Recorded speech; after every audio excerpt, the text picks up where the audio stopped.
மக்களே, மாணவ நண்பர்களே, அனைவருக்கும் வணக்கம். நான் உங்கள் பொன்வேல் பாண்டியன், நடப்பு நிகழ்வுகள் ஆசிரியர். இன்றைய தினத்தில் நம்ம பார்க்க போகிறது ஆகஸ்ட் 22ஆம் தேதிக்குரிய தினசரி நடப்பு நிகழ்வுகளின் தொகுப்பு. சரிங்களா?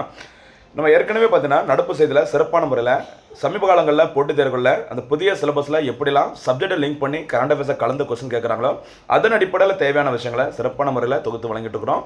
நல்ல முறையில் பயன்படுத்திக்கோங்க, தேர்வில் வெற்றி பெறுங்கள். ஆரம்பிக்கலாமா? இப்போ பார்க்க போகிறது ஆகஸ்ட் 22ஆம் தேதிக்குரிய தினசரி நடப்பு நிகழ்வுகளின் தொகுப்பு. ஃபஸ்ட்டு பார்க்க போகிறது தலைப்பு செய்திகள். தலைப்பு செய்தியில் ஃபஸ்ட் நியூஸ் பாருங்கள். சென்னை தினம் ஆகஸ்ட் 22 வந்ததால சென்னை தினம் கொண்டாடப்படும். இந்த சென்னையோட முக்கியமான சிறப்புகள் என்ன அப்படிங்கிறத ஒரு ஷார்ட் நோட்ஸ் பார்க்க போகிறோம். சரிங்களா? பார்த்து முடிச்சுட்டு தேசிய நல்லாசிரியர் விருது 2026 மத்திய அரசினால் அறிவிக்கப்பட்டுள்ளது. எத்தனை பேர் இந்த விருதிற்கு தேர்வு செய்யப்பட்டிருக்கிறாங்க? தமிழ்நாட்டிலேருந்து புதுச்சேரியிலேருந்து யாரெல்லாம் இந்த விருது பெற போகிறாங்க அதை பார்க்க போகிறோம். பார்த்து முடிச்சுட்டு முக்கியமான ஒன்று பாருங்கள். காவேரி தங்கம் காவேரி நாடன் என்ற புதிய வாழை ரகங்களை அறிமுகப்படுத்தியிருக்கிறாங்க. இது எங்கு யாரால் அறிமுகப்படுத்தப்பட்டது அப்படிங்கிற சிறப்பு பார்க்க போகிறோம்.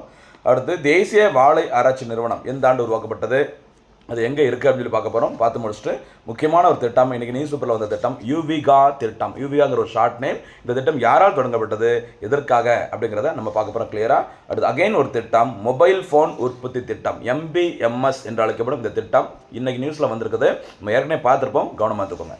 அடுத்தபடியாக முக்கியமான கூட்டு இராணுவ பயிற்சி பாருங்கள், உள்ச்சி ஃப்ரீடம் ஷீல்டு. சரியா? அப்படின்னா என்ன, எந்தெந்த நாடுகளுக்கு இடையே இந்த கூட்டு இராணுவ பயிற்சி நடைபெற்றது அதை பார்த்துட்டு இறுதியாக சூப்பர் சிக்ஸ் கேள்வி நம்ம பார்க்க போகிறோம். இதுதான் இந்த தினத்திற்கான தலைப்பு செய்திகள். இனிமேல் நம்ம பார்க்க போகிறது விரிவான செய்திகள். பாருங்கள், ஃபஸ்ட்டு நியூஸ் பாருங்கள். ஆகஸ்ட் 22 சென்னை தினம் மற்றும் அதன் சிறப்புகள். சென்னை தினம் என்பது ஒவ்வொரு ஆண்டும் ஆகஸ்ட் 22ஆம் தேதி என்று கொண்டாடப்படும் ஒரு சிறப்பு நாளாகும். இது எதுக்குன்னு சொல்லி பாருங்கள். 1639 சரியா, 1639 சரியா, 1639ல் இந்த ஆகஸ்ட் 22ஆம் தேதி ஆங்கிலேய கிழக்கு இந்திய கம்பெனியின் பிரதிநிதிகள் தாமல் வெங்கடப்ப நாயக்கரிடமிருந்து மதராசப்பட்டினம் அந்த நிலத்தை வாங்கினாங்க. அந்த வாங்கிய தினம் தான் சென்னை தினமாக கடைபிடிக்கப்படுகிறது. இது முதல் முறை கடைபிடிக்கப்பட்ட ஆண்டு எப்போ பார்த்தா 2004ஆம் ஆண்டு. சரி, சுனாமி வந்த வருஷம், செம்மொழிந்தஸ் வழங்கப்பட்ட வருஷம், ஃபர்ஸ்ட் டைம் ஜி அட்டாக் வழங்கப்பட்ட வருஷம், கும்பகோணம் ஃபயர் ஆக்சிடென்ட், வீரப்பன் சுட்டுக் கொல்லப்பட்டது, மதுரை உயர்நீதிமன்ற கிளை, இது எல்லாமே 2004ஆம் ஆண்டு. அந்த 2004ஆம் ஆண்டுலேருந்து தான் சென்னை தினம் முதல் முறையாக கொண்டாடப்பட்டு வருகிறது. ஓகேவா? சென்னை மாநகராட்சி செப்டம்பர் 29, 1688 உருவாக்கப்பட்டது. சரியா? இதுவே இந்தியாவின் மற்றும் பிரிட்டன் பேரரசுக்கு வெளியே உள்ள நாடுகளின் மிக பழமையான நகராட்சி. ஞாபகம் வச்சுக்கோங்கம்மா, ஒரு மிக பழமையான ஒரு மாநகராட்சி அப்படின்னா சென்னை சொல்லுவாங்க. உருவாக்கப்பட்டது 1688. ஓகேவா? சென்னை உருவாக்கப்பட்டது 1639, சென்னை மாநகராட்சி 1688 மறக்காதீங்க. ஓகேவா? அதே மாதிரி கூடுதல் தகவல் பாருங்கள். மெட்ராஸ் மாவட்ட காவல் சட்டம் சரியா இயற்றப்பட்ட வருஷம் சரியா 1859. அந்த டேட்டு பார்த்தீங்கன்னா ஜூலை 6. ஓகேவா? ஞாபகம். மெட்ராஸ் போலீஸ் சட்டம் என்பது ஜூலை 6, 1859 இயற்றப்பட்டது. அந்த போலீஸ் சட்டம் நடைமுறைக்கு வந்த நாள் செப்டம்பர் 6, 1859. ஓகேவா? அந்த சட்டம் நடைமுறைக்கு வந்த செப்டம்பர் 6ஆம் தேதியானது தமிழ்நாட்டில் ஓகேவா தமிழகத்தில் காவலர் தினமாக கொண்டாடப்படுகிறது. சரி, அப்போ சென்னை போலீஸ் டே அப்படின்னா என்னைக்கு சொல்லுவாங்க நமக்கு? செப்டம்பர் 6. அதுக்கு காரணம் 1859 சட்டம் நடைமுறைக்கு வந்த நாள் மறக்கக்கூடாது. சரிங்களா? அதே மாதிரி சென்னையோட கூடுதல் சிறப்பு என்னன்னு பார்த்தீங்கன்னா, சென்னை மாவட்டமானது பரப்பளவில் தமிழ்நாட்டின் மிகச்சிறிய மாவட்டம் ஆகும். சரி, ஏரியா வைஸ் பார்க்கும்போது ரொம்ப ஸ்மாலஸ்ட் ஸ்டேட் தமிழ்நாட்டில் எதுன்னு பார்த்தீங்கன்னா சென்னை தான். ஆனால் 2011 மக்கள் தொகை சரி அந்த சென்சஸ் கணக்கெடுப்பின்படி மக்கள் தொகை மற்றும் மக்கள் தொகை அடர்த்தி அதிகம் கொண்ட மாவட்டம் சென்னை என்பது குறிப்பிடத்தக்கது. சரிங்களா? இதுதான் சென்னையோட சிறப்புகள். ஒரு ஷார்ட் நோட்ஸ் மறந்துடாதீங்க. அடுத்தபடியாக ஒரு முக்கியமான விருது பாருங்கள். தேசிய நல்லாசிரியர் விருது 2026. சரியா? ஞாபகம் வச்சுக்கோங்க. மத்திய கல்வி அமைச்சகத்தினால் 2026ஆம் ஆண்டிற்கான தேசிய நல்லாசிரியர் விருது பெறுவோர் பட்டியல் அறிவிக்கப்பட்டது. இந்த விருதிற்காக நாடு முழுவதும் உள்ள சரியா மாநிலங்கள், யூனியன் பிரதேசங்களிலிருந்து 48 ஆசிரியர்கள் தேர்வு செய்யப்பட்டுள்ளனர். ஓகேவா? தேசிய ஆசிரியர் தினமான செப்டம்பர் 5ஆம் தேதி அன்று டெல்லியில் நடைபெறவுள்ள நிகழ்ச்சியின் போது இந்த விருதுகள் வழங்கப்பட உள்ளது. எத்தனை பேருக்கு? 48 ஆசிரியர்களுக்கு. ஓகேவா? சரி, தமிழ்நாட்டிலேருந்து மற்றும் புதுச்சேரியிலேருந்து எந்தெந்த ஆசிரியர்கள் இந்த விருதுக்கு தேர்வு செய்யப்படுங்கன்னு சொல்லிப்பாருங்க. தமிழ்நாட்டிலேருந்து எம் தங்கராஜ் அவர்கள் சரி தென்காசி மாவட்டத்தை சேர்ந்தவர். சங்கரன் கோவில் தாலுகா புளியம்பாடி ஊராட்சி ஒன்றிய தொடக்கப்பள்ளியின் ஆசிரியர் திரு எம் தங்கராஜ் அவர்களுக்கு இந்த விருது வழங்கப்பட உள்ளது. ஞாபகம் வச்சுக்கோங்க. சரியா? தமிழ்நாட்டிலிருந்து நேரடியாக தேர்வு செய்யப்பட்டுள்ள ஒரே நபர் எம் தங்கராஜ் அவர்கள் 2026ஆம் ஆண்டிற்காக. அதே மாதிரி புதுச்சேரியில் சரியா புதுச்சேரி மேட்டுப்பாளையம் விடுதலை வீரர் ஸ்ரீனிவாசன் அரசு உயர்நிலைப்பள்ளி ஆசிரியர் திரு எஸ் கணேசன் அவர்களும் இந்த விருதிற்கு தேர்வு செய்யப்பட்டிருக்காங்க. ஞாபகம் வச்சுக்கோங்க. சரிங்களா? 2 பேர் ரொம்ப முக்கியமானது. ஞாபகம் வச்சுக்கோங்க, மறக்காது. ஓகேவா? அடுத்து போலாமா? அடுத்தபடியாக முக்கியமான ஒரு இந்தியன் எக்கனாமி, சரியா, எதனாலும் சொல்லிக்கலாம். பாருங்கள், அக்ரிகல்ச்சர் சம்மந்தப்பட்ட முக்கியமான செய்தி. காவேரி தங்கம், காவேரி நாடன் புதிய வாழை ரகங்கள், சார் நியூ வெரைட்டிஸ் ஆஃப் அந்த பனானா வந்து இன்ட்ரடியூஸ் பண்ணியிருக்கிறாங்க. திருச்சியில் அமைந்துள்ள தேசிய வாழை ஆராய்ச்சி மையம், சரி, national research centre for banana, ஓகேவா, NRCBன்னு சொல்லுவாங்க. சரிங்களா, 1993 அன்று உருவாக்கப்பட்டது. சார் ஆகஸ்ட் 21 சரியா 1993 தேசிய வாழை ஆராய்ச்சி மையம் தொடங்கப்பட்ட இடம் திருச்சி. அதை முன்னிட்டு அங்கே ஒரு சிறப்பு நிகழ்ச்சி நடத்தியிருந்தாங்க. அந்த நிகழ்ச்சியின் போது சில முக்கியமான அறிவிப்புகள் அறிவிக்கப்பட்டது. அதை நம்ம பார்க்க போகிறோம். சரிங்களா, சரி பாருங்கள், அந்த திருச்சியில் அமைந்த தேசிய வாழை ஆராய்ச்சி மையமானது இந்திய வேளாண் ஆராய்ச்சி கழகத்தின் கீழ் செயல்படுகிறது. சரியா, Indian council of agriculture research சொல்லுவாங்க. இந்திய வேளாண் ஆராய்ச்சிக்கான தலைமை அமைப்பு ஐகர் 1929 உருவாக்கப்பட்டது. இந்த வருஷமா 1929 ICAR உருவாக்கப்பட்டது. அதுக்கு கீழே தான் இந்த NRCB என்று அழைக்கப்படும் தேசிய வாழை ஆராய்ச்சி மையம் செயல்பட்டு வருகிறது. சரியா, இதன் 33வது நிறுவன தின விழாவில் காவிரி தங்கம், காவிரி நாடன் என்ற 2 புதிய உயர் ரக வாழை வகைகள் அறிமுகப்படுத்தப்பட்டது. சரியா, அதில் காவிரி தங்கம் அதோட சிறப்பு என்னன்னு சொல்லி பாருங்க. காவிரி தங்கம் அப்படின்னா இது பொன்னிற மஞ்சள், சரி, தங்கம் மாதிரி பொன்னிற மஞ்சள் நிற அதிக சதை பெற்று கொண்ட ஒரு பிரீமியம் ரக வாழைப்பழமாகும். சரியா, வழக்கமான ரகங்களை விட இது சுமார் 10 மடங்கு அதிகமாக விட்டமின் A சத்து உடையது. ஞாபகம் வச்சுக்கோங்க, ரொம்ப ரொம்ப முக்கியமானது. இப்போ விட்டமின் A வாழைப்பழத்தில் இருக்குது. வழக்கமாக இருக்கிற பனானா விட 10 டைம்ஸ் வந்து அதிகமாக இருக்கக்கூடியது இந்த காவிரி தங்கம் சொல்லியிருக்கிறாங்க. ஞாபகம் வச்சுக்கோங்க. சரிங்களா,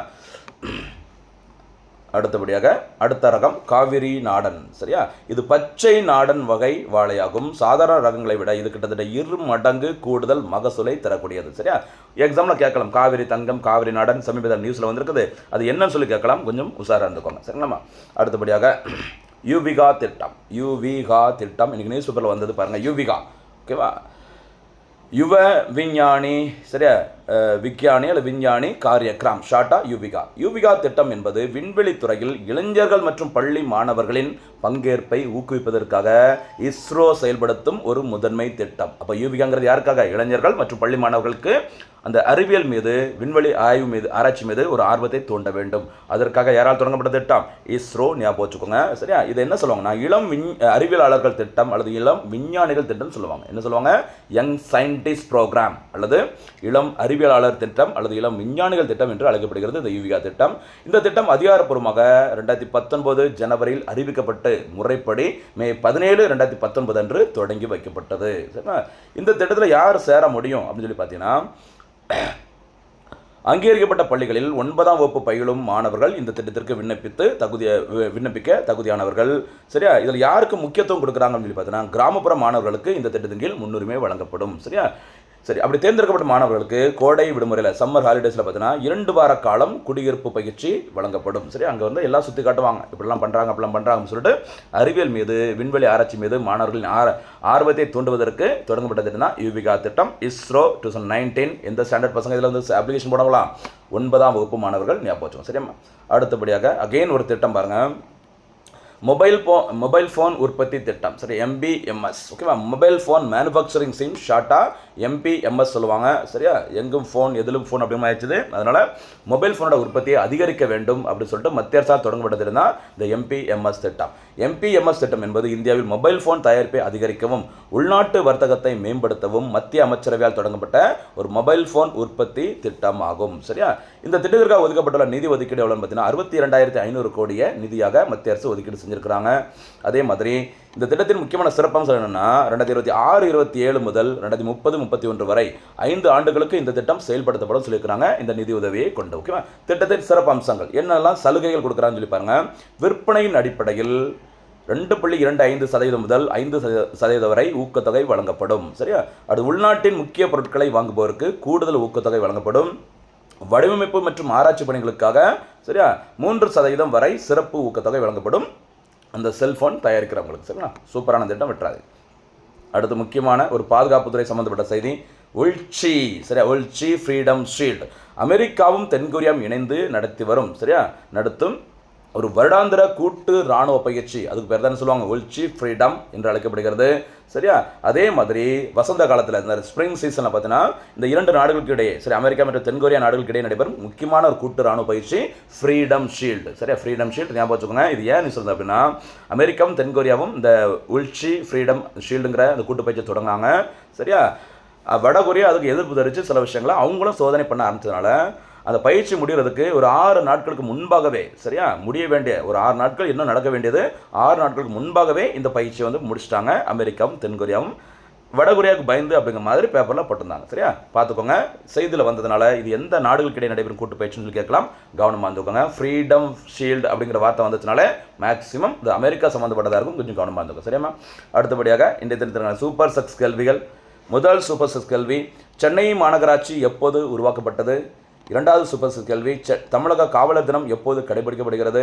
தேர்ட் கொஸ்டின், யுவிகா திட்டம் என்றால் என்ன? அதோட ஃபுல் ஃபார்ம் சொல்லிட்டு கரெக்டாக சொல்லுங்க பார்க்கலாம். ஃபோர்த் கொஸ்டின், காவிரி தங்கம் மற்றும் காவிரி நாடன் ஆகியவை எதனுடன் தொடர்புடையது? எதற்காக செய்தியில் வந்திருக்குது? முடிஞ்சால் யாரால் அறிமுகப்படுத்தப்பட்டது அப்படிங்கிற சொல்லுங்க பார்க்கலாம். MPMS திட்டத்தின் விரிவாக்கம் என்ன? ஐந்தாவது கேள்வி. ஆறாவது மற்றும் இறுதி சூப்பர் சிக்ஸ் கேள்வி, தேசிய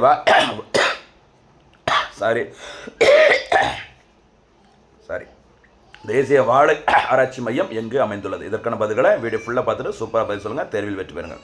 மீண்டும் சந்திக்கலாம். நன்றி, வணக்கம்.